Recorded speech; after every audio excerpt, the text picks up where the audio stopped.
Assalamualaikum warahmatullahi wabarakatuh. Kenalkan, nama saya Aisyah Nur Aulia Azhar dari kelas 1F dengan NIM 2206015 Di sini saya akan menjelaskan tentang persepsi. Persepsi memiliki beberapa pengertian. Salah satunya dikemukakan oleh seorang ahli yang bernama Brian Farrell. Dia mengatakan bahwa persepsi merupakan suatu proses yang memungkinkan suatu organisme menerima dan menganalisis informasi. Persepsi juga suatu proses aktif dan kreatif dalam mengkonstruksi realitas. Maksudnya, yaitu membangun sebuah realitas dengan memikirkan kita secara aktif dan kreatif. Persepsi terbagi lagi menjadi beberapa bagian. Yang pertama ada persepsi terhadap suatu objek, di mana kita bisa menanggapi suatu objek ini dari sifat luarnya saja, karena objek itu tidak bereaksi.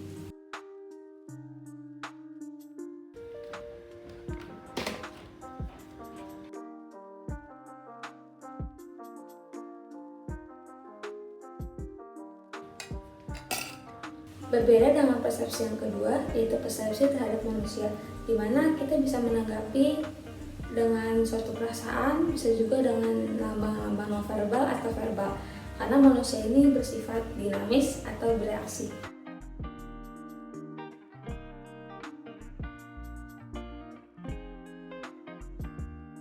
Selanjutnya ada persepsi sosial, yaitu persepsi yang dimiliki setiap orang berbeda-beda dalam menggambarkan suatu realitas di sekelilingnya.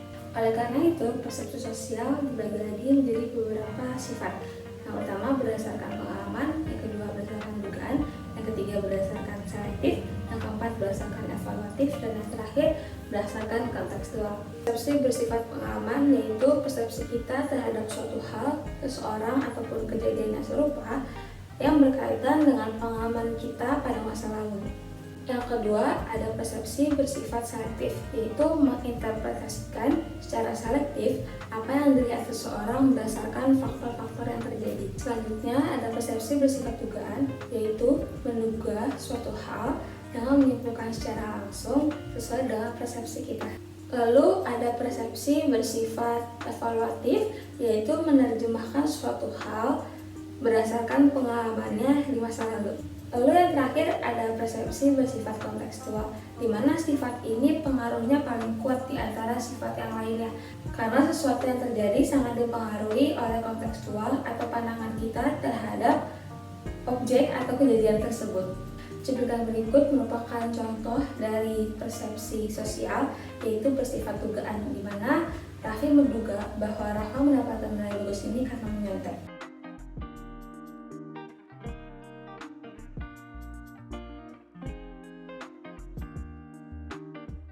Terdapat unsur-unsur budaya yang mempengaruhi persepsi. Yang pertama, kepercayaan, nilai dan sikap.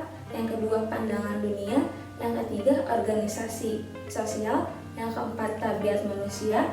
Yang kelima, orientasi kegiatan. Yang keenam atau yang terakhir yaitu persepsi tentang diri kita dan orang lain.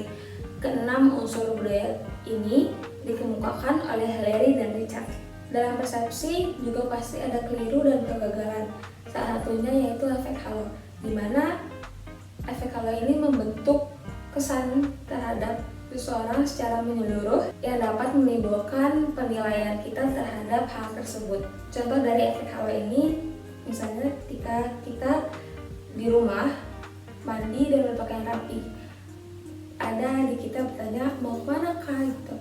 Pasti itu menimbulkan persepsi menurut mereka itu kita mau pergi keluar, padahal kita hanya pengen mandi karena gerah gitu. Jadi kesimpulannya, kenapa persepsi dikatakan sebagai inti dari komunikasi? Karena kalau persepsi kita tidak akurat, maka komunikasi kita tidak berjalan secara efektif. Dan dari persepsi lah yang menentukan jenis dan kualitas komunikasi kita. Misalnya, kita berpersepsi bahwa orang itu baik, maka komunikasi kita dengan orang itu akan baik. Begitu juga sebaliknya. Itu dia penjelasan dari saya mengenai persepsi inti komunikasi. Jika ada salah kata mohon dimaafkan. Sekian dari saya. Assalamualaikum warahmatullahi wabarakatuh.